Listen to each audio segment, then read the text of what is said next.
Well, it's decorative gourd season, and that means you're either ready to reap this freaky-ass harvest, or you're not.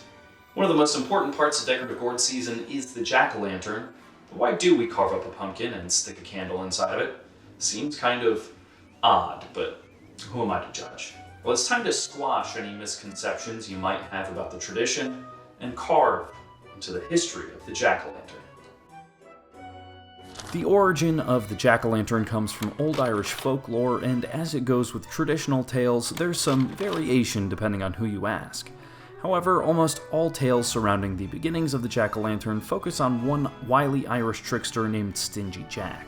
Jack was an old drunkard who was constantly playing tricks on everyone, even the devil himself.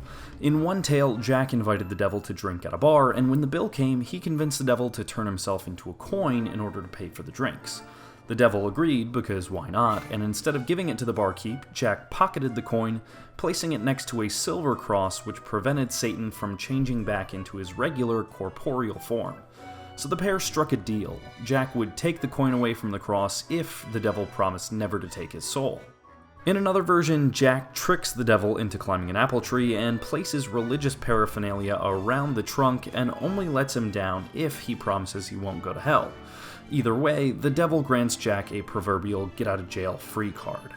When Jack finally passed, he headed up to heaven and was told by St. Peter that he had lived a life too full of booze and mean-spirited trickery, and that he wasn't welcome in heaven. So Jack headed down to hell, where the devil, his pride injured and true to his word, would not claim his soul either. So Jack was trapped between heaven and hell, cursed to walk the earth for all time.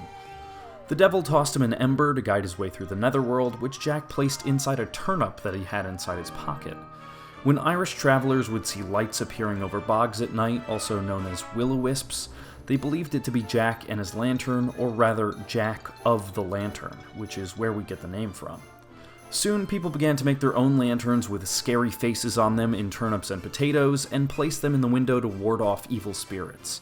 The early jack-o'-lanterns were not carved into pumpkins, as they're not native to Ireland. Eventually, the Irish brought the tradition over to the United States, where it grew and morphed and became the pumpkin carving tradition we know today, all thanks to a drunk trickster named Stingy Jack.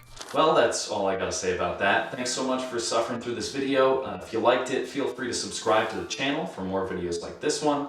And if you didn't, the only ghost I'll be seeing this Halloween will be the phantom of the person that could have been.